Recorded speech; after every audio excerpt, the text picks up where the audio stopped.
Classroom YouTube চ্যানেলে তোমাদের সকলকেই স্বাগত। আশা করি তোমরা সকলেই খুব ভালো আছো।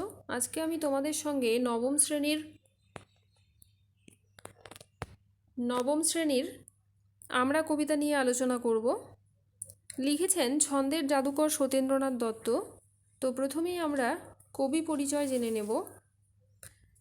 দেখো, সত্যেন্দ্রনাথ দত্ত ছন্দের পাশাপাশি বাংলা কবিতার ক্ষেত্রেও সমানভাবে সিদ্ধহস্ত ছিলেন। অর্থাৎ তিনি কবিতায় তার যথেষ্ট প্রতিভার স্বাক্ষর রেখে গেছেন। এমনকি বিশ্বকবি রবীন্দ্রনাথ ঠাকুরও সত্যেন্দ্রনাথ দত্তের ভূয়সী প্রশংসা করতেন। এছাড়া রবীন্দ্র যুগে জন্মে তার ছায়ায় পুষ্ট হয়েও সত্যেন্দ্রনাথ বাংলা সাহিত্যে তার স্বাতন্ত্র্যের পরিচয় রেখে গেছেন। 1882 খ্রিস্টাব্দের 12ই ফেব্রুয়ারি বর্তমান উত্তর চব্বিশ পরগনা জেলার নিমতায় মামার বাড়িতে জন্ম হয় সত্যেন্দ্রনাথ দত্তের। তার পিতার নাম ছিল রজনীনাথ দত্ত। তার পৈতৃক বাড়ি ছিল বর্ধমান জেলার চুপি গ্রামে। সত্যেন্দ্রনাথ দত্তের পিতামহ অক্ষয় কুমার দত্ত ছিলেন একজন বিশিষ্ট চিন্তাবিদ, যুক্তিবাদী লেখক, ব্রাহ্ম সমাজ সংস্কারক ও তত্ত্ববোধিনী পত্রিকার অন্যতম সম্পাদক। বলাই বাহুল্য, পারিবারিক সূত্রেই পিতামহের প্রভাব তার ওপর পড়েছিল। সত্যেন্দ্রনাথ দত্ত 1899 খ্রিস্টাব্দে সেন্ট্রাল কলেজিয়েট স্কুল থেকে দ্বিতীয় বিভাগে প্রবেশিক্ষা পরীক্ষায় পাশ করেন। এরপর তিনি কলকাতার জেনারেল অ্যাসেম্বলিজ ইনস্টিটিউশনে এফএ ক্লাসে ভর্তি হন। 1901 খ্রিস্টাব্দে তিনি এফএ পরীক্ষায় তৃতীয় বিভাগে উত্তীর্ণ হন। এরপর 1903 খ্রিস্টাব্দে তিনি বিএ পরীক্ষায় অকৃতকার্য হন। 1903 খ্রিস্টাব্দে 17ই এপ্রিল হাবড়ার ঈশানচন্দ্র বসু ও গিরিবালা বসুর কন্যা কনকলতার সঙ্গে সত্যেন্দ্রনাথ দত্তের বিবাহ হয়। বাংলা সাহিত্যে সত্যেন্দ্রনাথের প্রধান পরিচয় হলো ছন্দের জাদুকর। তোমাদের প্রথমেই আমি বলেছি যে সত্যেন্দ্রনাথ দত্তকে ছন্দের জাদুকর বলা হতো। রবীন্দ্রনাথ তাকে ছন্দরাজা বলতেন। তার হাতে বাংলা ছন্দ যেহেতু অপূর্ব সৌন্দর্য লাভ করেছে, সেই জন্যই তাকে ছন্দের জাদুকর বলা হতো। সমালোচকদের ভাষায় শব্দের সাহায্যে সঙ্গীত সৃষ্টি ও ভাবরূপ অঙ্কন তার এক প্রকার নিঃশ্বাস প্রশ্বাসের মতোই আয়ত্ত হয়েছিল। 1894 খ্রিস্টাব্দে মাত্র 12 বছর বয়সে সত্যেন্দ্রনাথ স্বর্গাদপি গরীয়সী নামে একটি কবিতা রচনা করেন। 1896 খ্রিস্টাব্দে তিনি বাবার সঙ্গে মধুপুর দেওঘর বেড়াতে গিয়েছিলেন। সেই সংক্রান্ত তার একটি লেখা সাপ্তাহিক হিতৈষী পত্রিকায় প্রকাশিত হয়। এছাড়া সত্যেন্দ্রনাথ দত্তের প্রথম কাব্যগ্রন্থ হচ্ছে সবিতা, যেটা প্রকাশিত হয় 1900 খ্রিস্টাব্দে। ঠিক আছে। সত্যেন্দ্রনাথ রচিত প্রথম দিকের কবিতাগুলিতে মাইকেল মধুসূদন দত্ত, অক্ষয় কুমার বড়াল, দেবেন্দ্রনাথ সেনের প্রভাব লক্ষ্য করা গেলেও পরবর্তী সময়ে তিনি পুরোপুরি রবীন্দ্র বলয়ের কবি হয়ে ওঠেন। তার কিছু লেখা ভারতী পত্রিকাতেও প্রকাশিত হয়েছিল। আর এরপর 1912 খ্রিস্টাব্দের 28শে ফেব্রুয়ারি রবীন্দ্রনাথের 50 বছর পূর্তি উপলক্ষে কলকাতার টাউন হলে অনুষ্ঠিত সম্বর্ধনা সভায় সত্যেন্দ্রনাথ তার রচিত কবি প্রশস্তি গুরুদেবকে উপহার দেন এবং এই উপলক্ষে ভারতী পত্রিকায় বরণ প্রকাশিত হয়। 1913 খ্রিস্টাব্দে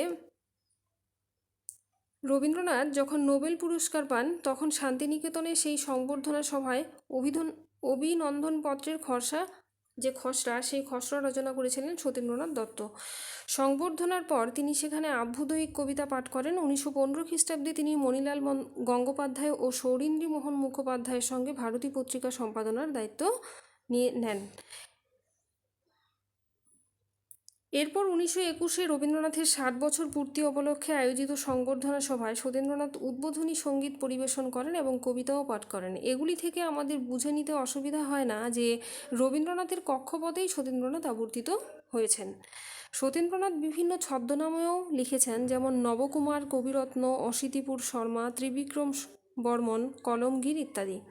সত্যেন্দ্রনাথ দত্তের লেখা বিভিন্ন উল্লেখযোগ্য কাব্যগ্রন্থ রয়েছে। সেগুলি হচ্ছে সবিতা 1900 খ্রিস্টাব্দ, বেনু ও বীণা, হোমশিখা, তীর্থসলিল, তীর্থরেণু, কুহু ও কেকা, তুলির লিখন, অভ্র, আবির, হসন্তিকা প্রভৃতি উল্লেখযোগ্য।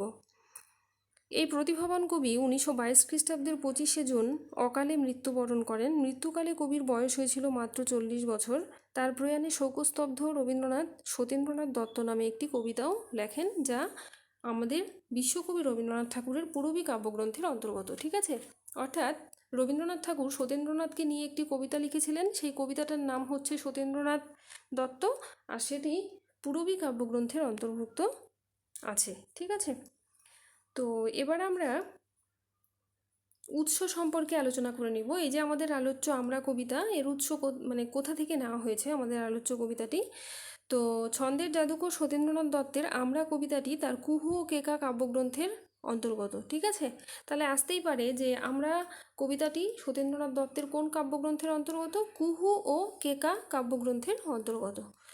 তো এরপরে আমরা কবিতা আলোচনায় প্রবেশ করব। ঠিক আছে, তো দেখো প্রথমে কবিতায় কি বলছে, যে মুক্ত বেনির গঙ্গা যেথায় মুক্তি বিতরে রঙ্গে আমরা বাঙালি বাস করি সেই তীর্থে বরদ বঙ্গে। ঠিক আছে, কি বলছে? মুক্ত বেনির গঙ্গা, তাই তো? তো মুক্ত বেনি, বেনি আমরা সকলেই জানি চুলের একটা বিশেষ ধরন হচ্ছে বেনি। মুক্ত মানে খোলা, বন্ধনহীন, আর বেনি মানে হচ্ছে চুল, মানে চুলের একটা বিশেষ ধরন। তো এখানে কি বলছে? মুক্ত বেনির গঙ্গা। কিন্তু এক্ষেত্রে আমি বলে রাখবো যে আমাদের আলোচ্য কবিতায় এটি জলপ্রবাহ অর্থে ব্যবহৃত হয়েছে। মুক্ত বেনি কথার আমাদের আলোচ্য কবিতার অর্থ হচ্ছে, কবিতায় অর্থ হচ্ছে যে জলপ্রবাহ। ঠিক আছে, তো দেখো বলছে যে মুক্ত বেনির গঙ্গা যেথায় মুক্তি বিতরে রঙ্গে আমরা বাঙালি বাস করি সেই তীর্থে বরদ বঙ্গে। ঠিক আছে, তোমাদের বুঝতে নিশ্চয়ই অসুবিধা হচ্ছে না। এখানে কবি বলতে চাচ্ছেন যে মুক্তধারা গঙ্গা যে ভূমিখণ্ডের ওপর দিয়ে আনন্দে বয়ে যায়, আমরা বাঙালি জাতি সেই অসংখ্য তীর্থের বরযাত্রী বাংলাতে বসবাস করি।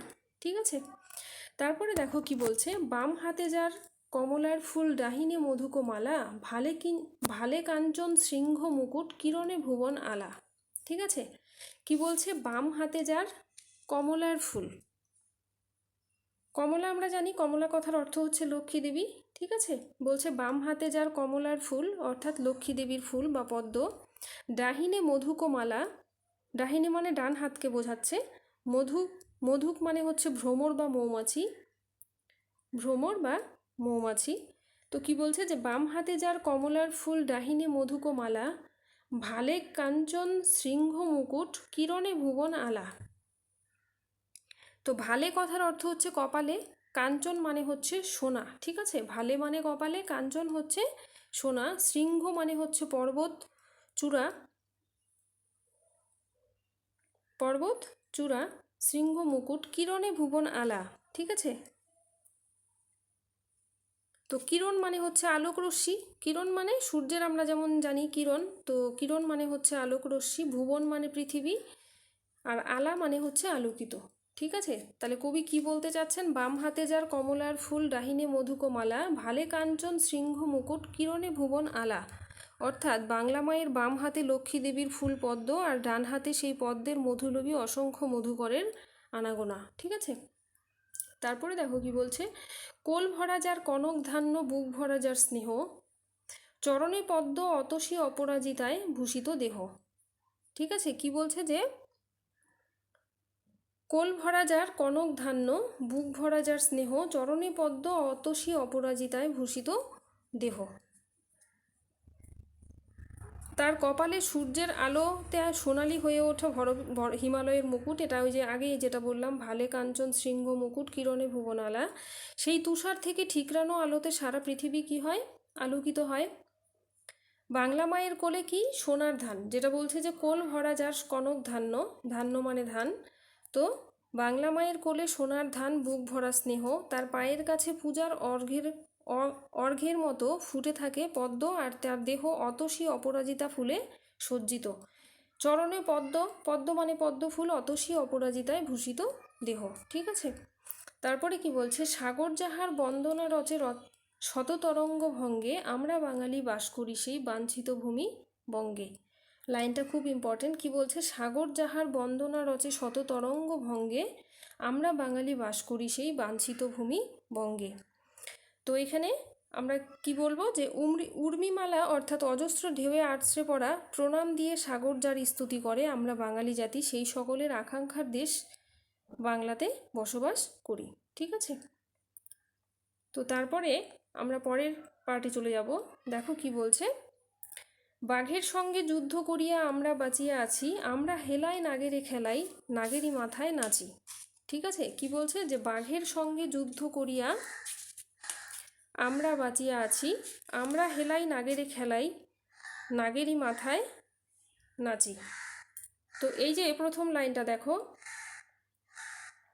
বাঘের সঙ্গে যুদ্ধ করিয়া আমরা বাঁচিয়াছি, এই কথাটার মধ্য দিয়ে কবি এটাই বলতে চাচ্ছেন যে আমাদের বাংলার দক্ষিণের বনভূমি অঞ্চল সুন্দরবন প্রাকৃতিক সম্পদে সমৃদ্ধ। সুন্দরবনের রাজকীয় বাঘ বা রয়্যাল বেঙ্গল টাইগার সারা পৃথিবী বিখ্যাত, কিন্তু এই অঞ্চলের বাসিন্দারা কি করে, জীবিকার কারণে কাঠ, মধু, মাছ ইত্যাদি সংগ্রহের জন্য যাদের জঙ্গলে যেতে হয় তাদের প্রতিনিয়ত এই হিংস্র প্রাণীটির আক্রমণের মুখে পড়তে হয়। তাই কবি বলেছেন যে আমরা বাঙালি জাতি কাদের সঙ্গে যুদ্ধ করে বেঁচে আছি, বাঘের সঙ্গে যুদ্ধ করে বেঁচে আছি।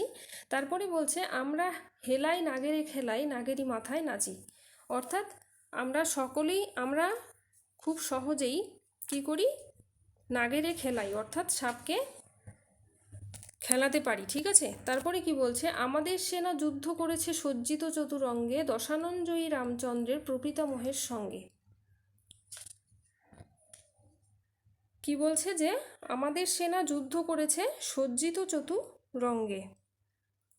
এখানে কবি সত্যেন্দ্রনাথ দত্ত এটাই বলেছেন যে শ্রী রামচন্দ্রের প্রপিতামহ রঘুর সঙ্গে বাঙালি যুদ্ধ করেছে। ঠিক আছে, তারপরে কি বলছে, আমাদের ছেলে বিজয় সিংহ লঙ্কা করিয়া জয়, সিংহল নামে রেখে গেছে নিজ শৌর্যের পরিচয়। সিংহলী মহাবংশ পুরাণ অনুযায়ী বাংলার রাজপুত্র বিজয় সিংহ লঙ্কাদ্বীপ জয় করে সেখানকার নাম নিজের নাম অনুসারেই সিংহল নামকরণ করেছিলেন। ঠিক আছে, তারপরে কি বলছে, এক হাতে মোরা মগেরে রুখেছি মোগলেরে আর হাতে, চাঁদ প্রতাপের হুকুমে হটিতে হয়েছে দিল্লি নাথে। ঠিক আছে, তো এটা অর্থ হচ্ছে যে আরাকানের মগ আক্রমণকারী এবং দিল্লির মুঘল বাহিনীর সঙ্গে শেষ পর্যন্ত জিততে না পারলেও বাঙালি প্রাণপণ প্রতিরোধ করেছিল এবং বারো ভূঁইয়ার অন্যতম চাঁদ রায় ও প্রতাপাদিত্যকে পরাস্ত করতে মোগল বাদশাহকে যথেষ্ট বেগ পেতে হয়েছিল। এটাই বোঝাতে চেয়েছেন কবি। তারপরের পার্টে দেখো কি বলছে, জ্ঞানের নিদান আদিবিদ্যান কপিল সাংখ্যকার, এই বাংলার মাটিতে গাঁথিল সূত্রে হীরক হার। ঠিক আছে, তোমরা কপিল মুনির নাম শুনে থাকবে। তো এইখানে দেখো সাংখ্যকার যে কথাটা আছে, কপিল সাংখ্যকার কথার অর্থ হলো সাংখ্য দর্শন প্রণেতা। ঠিক আছে, অর্থাৎ কপিল মুনিকে বোঝানো হচ্ছে। তো কি বলছে যে জ্ঞানের নিদান আদিবিদ্যান কপিল সাংখ্যকার, অর্থাৎ বাংলার দক্ষিণতম প্রান্তে গঙ্গাসাগরে রয়েছে বৈদিক ঋষি অর্থাৎ সাংখ্য দর্শন প্রণেতা কপিল মুনির আশ্রম। কবি ধরেই নিয়েছেন যে এই বাংলাই হচ্ছে সুপ্রাচীন সাংখ্য দর্শনের রচনাভূমি। ঠিক আছে, এই বাংলার মাটিতে গাঁথিল সূত্রে হীরক হার। তারপরে দেখো কি বলছে, বাঙালির অতীশ লঙ্ঘিল গিরি তুষারে ভয়ঙ্কর। তোমরা সকলেই অতীশ দীপঙ্করের নাম শুনে থাকবে। তারপরে কি বলছে, জালিল জ্ঞানের দ্বীপ তিব্বতে বাঙালি দীপঙ্কর, মানে একজন বাঙালি হয়ে তিনি কি করেছিলেন, তিব্বতে গিয়েছিলেন, সেখানেও যে জ্ঞানের প্রচার করেছিলেন, এটাই কবি এখানে বোঝাতে চেয়েছেন। তারপরে দেখো কি বলছে, কিশোর বয়সে পক্ষধরের পক্ষ সাধন করি, বাঙালির ছেলে ফিরে এলো দেশে যশের মুকুট পরি, কিশোর বয়সে পক্ষধরের পক্ষ সাধন করি। ঠিক আছে, তো এইখানে কবি বলতে চেয়েছেন যে বাঙালির রঘুনাথ শিরোমণি তৎকালীন মিথিলার বিখ্যাত পণ্ডিত পক্ষধর মিশ্রকে, ঠিক আছে, পক্ষধর একজন লোকের নাম, পণ্ডিতের নাম, সেই পক্ষধর মিশ্রকে পক্ষ সাধন অর্থাৎ তার ডানা কেটে ফেলা। ঠিক আছে, তো বাঙালির ছেলে বা বাঙালি রঘুনাথ শিরোমণি কী করেছিলেন, তৎকালীন মিথিলার বিখ্যাত পণ্ডিত পক্ষধর মিশ্রকে একটি প্রকাশ্য বিতর্ক সভায় পরাস্ত করেছিলেন। ঠিক আছে, এটাই বলতে চেয়েছেন। তারপরে কি বলছে যে বাংলার রবি জয়দেব কবি কান্ত কোমল পদে করেছে সুরভি সংস্কৃতের কাঞ্চন কোকনদে। তোমরা জয়দেবের নাম শুনে থাকবে, সংস্কৃত ভাষায় যিনি গীত গোবিন্দ লিখেছেন, সেটাই বলছেন যে বাংলার রবি জয়দেব কবি কান্ত কোমল পদে, তার যে সেই গীত গোবিন্দ কাব্যের মধ্যে যে পদ, সেই পদের কোমল ভাব, সেটাকেই তিনি বলতে চেয়েছেন। করেছে সুরভি সংস্কৃতের কাঞ্চন কোকনদে, যেহেতু সেই কাব্যগ্রন্থটি সংস্কৃত ভাষায় লেখা, এটাই কবি এখানে বলতে চেয়েছেন। তারপরের পার্ট দেখো কি বলছে, স্থপতি মোদের স্থাপনা করেছে বড় ভুদুরের ভিত্তি, শ্যামকম্বজে ওঙ্কার ধাম মোদেরই প্রাচীন কীর্তি। স্থপতি, তো প্রথমে তোমাদের জানতে হবে যে স্থপতি মানে কি। স্থপতি মানে হচ্ছে স্থাপনকারী, অর্থাৎ যে স্থাপন করে। বলছে স্থপতি মোদের স্থাপনা করেছে বড় হুদুরের ভিত্তি। তো তোমাদের প্রথমে বড় হুদুর কথাটার অর্থ জানতে হবে, কি বড় হুদুর কি, তাই তো। তো বড়বুদুর হচ্ছে খ্রিস্টীয় নবম শতাব্দীতে জাভা দ্বীপে অর্থাৎ বর্তমান যেটা ইন্দোনেশিয়া, সেখানে শৈলেন্দ্র রাজবংশের রাজত্বকালে গড়ে ওঠা সুবিশাল বৌদ্ধস্তূপ বড়বুদুর। ঠিক আছে, তারপরে কি বলেছে, শ্যাম কম্বোজে, এটাও একটা জায়গার নাম। শ্যাম হচ্ছে দক্ষিণ পূর্ব এশিয়ার দেশ, যার বর্তমান নাম হচ্ছে থাইল্যান্ড। আর কম্বোজও হচ্ছে দক্ষিণ পূর্ব এশিয়ার দেশ, যার বর্তমান নাম হচ্ছে কম্বোডিয়া। ঠিক আছে, তাহলে শ্যাম হচ্ছে থাইল্যান্ড আর কম্বোজ হচ্ছে কম্বোডিয়া। তো কি বলছে যে শ্যামকম্বোজে ওঙ্কার ধাম, তোমরা আঙ্কর ভাট মন্দিরের নাম শুনে থাকবে। ঠিক আছে, আঙ্কর ভাট যেটা আমাদের ভারতবর্ষের একটি বৃহত্তম মন্দির হিসেবেই গণ্য হয়। তো সেই মন্দিরের কথাই বলছে যে স্থপতি মোদের স্থাপনা করেছে বড়বুদুরের ভিত্তি শ্যামকম্বোজে অঙ্কর ধাম। শ্যাম আমি তোমাদের কি বললাম, থাইল্যান্ড, আর কম্বোজ হচ্ছে কম্বোডিয়া, আর ওঙ্কার ধাম হচ্ছে আঙ্কর ভাট মন্দির, যেটা মোদেরই প্রাচীন কীর্তি, এটাই কবি বলতে যাচ্ছেন। ঠিক আছে, তারপরে দেখো কি বলছে, ধ্যানের ধনে মূর্তি দিয়েছে আমাদের ভাস্বর, বিটপাল আর ধীমান যাদের নাম অবিনশ্বর। ঠিক আছে, তাহলে কবি কি বলছেন যে ধ্যানের ধনে মূর্তি দিয়েছে আমাদের ভাস্বর। ঠিক আছে, আর বিটপাল আর ধীমান যাদের নাম অবিনশ্বর, অর্থাৎ পাল যুগের বিখ্যাত বাঙালি ভাস্বর বিটপাল আর ধীমান ঐতিহাসিক চরিত্র, এটাই কবি বলতে চাচ্ছেন। আমাদেরই কোন সুপটু পটুয়া লীলায়িত তুলিকায়, আমাদের পট অক্ষয় করে রেখেছে অজন্তায়। ঠিক আছে, কি বলছে যে আমাদেরই কোন সুপটু পটুয়া লীলায়িত তুলিকায়, মানে কোনো একজন শিল্পী তার তুলিকায় কি করেছেন, আমাদের পট অক্ষয় করে রেখেছে অজন্তায়, এটাই কবি বলতে চেয়েছেন। কীর্তনে আর বাউলের গানে আমরা দিয়েছি খুলি, মনের গোপনে নিভৃত ভুবনের দ্বার ছিল যতগুলি। অর্থাৎ কীর্তন আর বাউল কথার সঙ্গে তোমাদের সকলেরই জানা আছে। কীর্তন হচ্ছে কি,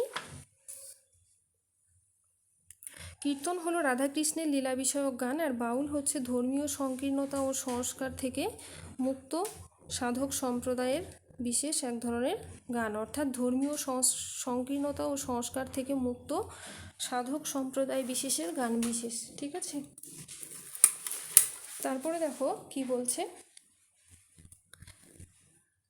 পরের প্যারা, মানে পরের পার্টে দেখো কি বলছে, মনন্তরে মরিনি আমরা মারি নিয়ে ঘর করি, বাঁচিয়া গিয়েছি বিধির আশিসে অমৃতের টিকা পড়ি। ঠিক আছে, বলছে মনন্তরেও আমরা মরিনি, আমরা সেই অতিমারিকে নিয়েই ঘর করেছি। দেখো লাইনটাতে কি বলতে চাচ্ছে, যে মনন্তরে মরিনি আমরা মারি নিয়ে ঘর করি, বাঁচিয়া গিয়েছি বিধির আশিসে অমৃতের টিকা পড়ি। মানে এই যে মনন্তরে গিয়েছিল, সেই মনন্তরকেই কবি বোঝাতে চেয়েছেন যে আমরা সেই অতিমারিকে নিয়ে ঘর করেছি, এমনকি বিধির আশিসে অর্থাৎ ভগবানের আশিসে আমরা এখনও খুব ভালোভাবে বেঁচে আছি অমৃতের টিকা পড়ে। তারপরে দেখো কি বলছে, দেবতারে মোরা আত্মীয় জানি আকাশে প্রদীপ জ্বালি, আমাদেরই এই কুটিরে দেখেছি মানুষের ঠাকুরালি। ঠিক আছে, আমরা দেবতাকে, আমরা আত্মীয়কে দেবতা হিসেবেই জানি, আর আমাদের এই কুটিরে কাদের ঠাকুরালি দেখেছি, মানুষের ঠাকুরালি। তারপরে দেখো কি বলছে, ঘরের ছেলের চক্ষে দেখেছি বিশ্বভূপের ছায়া, বাঙালির হিয়া অমিয় মথিয়া নিমাই ধরেছে কায়া। ঠিক আছে, এই লাইনটা খুব ইম্পর্টেন্ট, তোমাদের এই লাইনটা দিয়ে হয়তো প্রশ্ন আসতে পারে।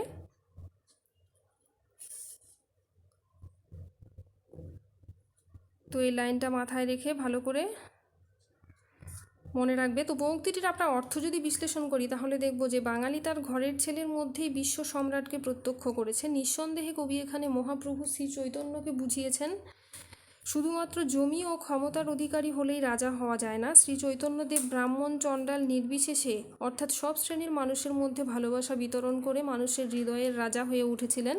তার এই ভালোবাসার আদর্শ বিশ্বজনীন হয়ে উঠেছিল, তাই কবি উক্ত মন্তব্যটি করেছেন। ঠিক আছে, তারপরে দেখো কি বলছে, বীর সন্ন্যাসী বিবেকের বাণী ছুটেছে জগৎময়, বাঙালির ছেলে ব্যাঘ্রে বৃষভে ঘটাবে সমন্বয়। তোমরা সকলেই জেনে থাকবে যে স্বামী বিবেকানন্দ একবার আমেরিকায় গিয়েছিলেন, সম্ভবত সালটা 1993, আমার যদিও তারিখটা ঠিক মনে নেই। তো আমেরিকায় গিয়ে তিনি যে বাণী দিয়েছিলেন, সেই বাণীর মাধ্যমে তিনি সারা পৃথিবীতেই তার পরিচিত, মানে সারা পৃথিবীতেই তিনি তার পরিচিতি, মানে তার যে নাম, সেই নাম বা সুনাম ছড়িয়ে পড়েছিল। এবং এই জন্যই কবি বলেছেন যে বাঙালির ছেলে ব্যাঘ্রে বৃষভে অর্থাৎ ব্যাঘ্রে মানে হচ্ছে বাঘে, আর বৃষভে মানে ষাঁড়ে, অর্থাৎ বাঘে ও ষাঁড়ে সমন্বয় ঘটিয়েছে। ঠিক আছে, অর্থাৎ সমাজের বিভিন্ন মানুষের কথা বুঝিয়েছেন। ঠিক আছে, তারপরে দেখো কি বলছে, তপের প্রভাবে বাঙালি সাধক পেয়েছে জ্বরের সারা, আমাদের এই নবীন সাধনা সব সাধনার বাড়া। তোমরা সকলেই বাঙালি সাধক বলতে এখানে কাকে বোঝানো হয়েছে বলো তো? আচার্য জগদীশচন্দ্র বসুকে। কেননা তিনিই প্রথম বলেছিলেন যে জ্বরেরও প্রাণ মানে উদ্ভিদের যে প্রাণ আছে সেটা প্রথম এই আচার্য জগদীশচন্দ্র বসুই বলেছিলেন, এই জন্যই এই কথাটা বলা হয়েছে। তারপরে দেখো কি বলছে, বিষম ধাতুর মিলন ঘটায়ে বাঙালি দিয়েছে বিয়া, মোদের নব্য রসায়ন শুধু গড় মিলাইয়া। বাঙালির কবি গাহিছে জগতে মহামিলনের গান, বিফল নহে এ বাঙালি জনম, বিফল নহে এ প্রাণ। ভবিষ্যতের পানে মোরা চাই আশা ভরা আহ্লাদে, বিধাতার কাজ সাধিবে বাঙালি ধাতার আশীর্বাদে। ঠিক আছে, তারপরে দেখো পরের পার্ট কি বলছে, বেতালের মুখে প্রশ্ন যে ছিল আমরা নিয়েছি কেড়ে। তো এই লাইনগুলো ভালো করে পড়তে হবে। কি বলছে যে বেতালের মুখে প্রশ্ন যে ছিল আমরা নিয়েছি কেড়ে, জবাব দিয়েছি জগতের আগে ভাবনা ও ভয় ছেড়ে। ঠিক আছে,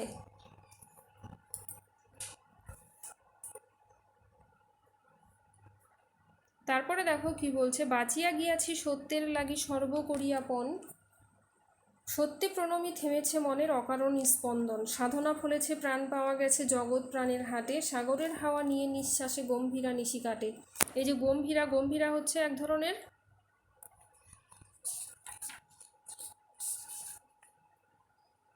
গম্ভীরা হচ্ছে মালদহের গাজনের এক ধরনের উৎসব, সেটাই এইখানে কি বলছে যে মালদহের গাজনের উৎসবে শিবের অর্চনা সম্বন্ধীয় নৃত্য গীত হচ্ছে গম্ভীরা। জীবনে শেষ 12 বছর পুরীধামে সমুদ্রের কাছে একটি মঠে শ্রী চৈতন্য দেব যে ভাবনমাদ ও কারো কারো মতে আত্মমগ্ন অবস্থায় কাটান তাকেই বলে গম্ভীরা স্থিতি। ঠিক আছে, এই যে গম্ভীরা এটাই বোঝানো হয়েছে। শ্মশানের বুকে আমরা রোপণ করেছি পঞ্চবটি। কবি কি বলছেন যে শ্মশানের বুকে আমরা কি রোপণ করেছি? পঞ্চবটি। তো পঞ্চবটি হচ্ছে 5টি গাছের সমাহার। সেই 5টি গাছ কি কি দেখো, সেই 5টি গাছ হচ্ছে গিয়ে অশ্বত্থ, বট, বেল, অশোক আর আমলকি। ঠিক আছে, এই 5টি বৃক্ষ বা বৃক্ষযুক্ত বন হচ্ছে পঞ্চবটি। তো কবি কি বলছেন যে শ্মশানের বুকে আমরা রোপণ করেছি পঞ্চবটি, তাহারই ছায়ায় আমরা মিলাবো জগতের শতকোটি। তার ছায়ায় মানে এই যে পঞ্চবটি, সেই পঞ্চবটির ছায়ায় আমরা কি করব? জগতের যে শতকোটি মানুষ তাদেরকে একসঙ্গে মিলিত করব। ঠিক আছে, তারপরের পার্টে দেখো কি বলছে, মণি অতুলন ছিল যে গোপন সৃজনের শতদলে, ভবিষ্যতের অমর সে বীজ আমাদেরই করতলে। অতীতে যাহার হয়েছে সূচনা সে ঘটনা হবে, বিধাতার বরে ভরিবে ভুবন বাঙালির গৌরবে। প্রতিভায় তবে সে ঘটনা হবে, লাগিবে না তার বেশি, লাগিবে না তাহে বাহুবল কিবা জাগিবে না দেশাদেশি। মিলনের মহামন্ত্রে মানবে দীক্ষিত করি ধীরে, মুক্ত হইব দেবঋণে মোরা মুক্ত বেনের তীরে। ঠিক আছে, এই যে দেখো প্রত্যেকটি কথা খুবই ইম্পর্টেন্ট। কি বলছে যে মিলনের মহামন্ত্রে মানবে,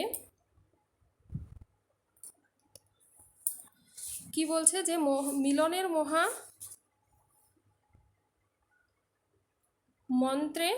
মহামন্ত্রে মানবে দীক্ষিত করি ধীরে, মুক্ত হইব দেবঋণে মোরা মুক্ত বেনির তীরে। এই যে মুক্ত হইব দেবঋণে মোরা মুক্ত বেনির তীরে, এইখানে কবি বলতে চেয়েছেন যে বাঙালি জাতির মাতৃভূমি বাংলা শুধু একটি সুজলা সফলা শস্য শ্যামলা দেশই নয়, অসাধারণ প্রাকৃতিক সৌন্দর্য ও সমৃদ্ধ এমন একটি দেশে জন্মগ্রহণ করা যে কোনো মানুষের কাছেই অত্যন্ত সৌভাগ্যের বিষয়। বাঙালি জাতি সুমহান গৌরবময় ঐতিহ্যের অধিকারী, তার উত্তরসূরি হয়ে জন্মানো ঈশ্বরের কাছে তারা ঋণী। তাই কবি বলেছেন যে সারা পৃথিবীর মানুষকে মিলনের মহামন্ত্রে দীক্ষিত করে বাঙালি জাতি দেবতার সেই ঋণ শোধ করবে। ঠিক আছে, তো এই ছিল আজকের আলোচনা। আশা করি তোমরা বুঝতে পেরেছো। আর ভিডিও তোমাদের কেমন লাগলো তোমরা অবশ্যই কমেন্ট করে জানাবে, আর চ্যানেলটিকে সাবস্ক্রাইব করবে, তাহলে আমি আরও ভিডিও ভালো করার চেষ্টা করব। ঠিক আছে, সকলেই খুব ভালো থেকো, ধন্যবাদ।